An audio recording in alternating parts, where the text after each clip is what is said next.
ఆ ఇద్దరు కూటమిలో కాపురం చేయబోతున్నారు. కానీ మాటల యుద్ధం మాత్రం ఆగడం లేదు. ఇటీవల జరిగిన ఫ్లెక్సీ వార్ ఈ అనుమానాల్ని బలపరుస్తున్నాయి. ఇంతకీ బాలినేని జనసేనలో చేరతారా? దామచర్లతో దోస్తీ కుదురుతుందా అన్నది హాట్ టాపిక్ అయింది.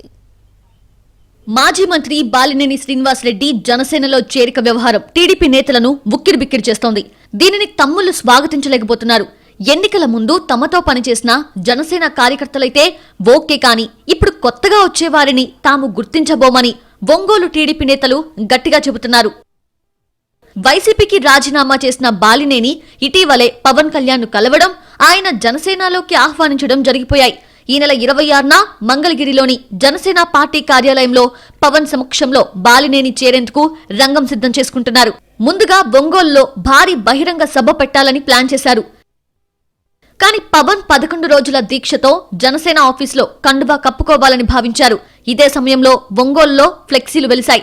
అయితే అందులో TDP MLA Damacharla Janardhan photo కూడా పెట్టడంతో తమ్ముళ్లు తీవ్ర అభ్యంతరం వ్యక్తం చేశారు.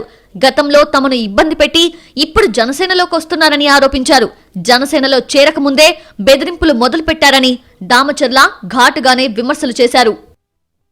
వాళ్ళు చేసిన ఏ అయితే అవినీతి ఉన్నాయో అవన్నీ కూడా తప్పించుకోవడానికి ఈరోజు మళ్ళా పార్టీ మారాలని చెప్పేసి ఒక పెద్ద మనిషి తిరుగుతూ ఉన్నాడు. ఇంకా పార్టీలోనే చేరలే.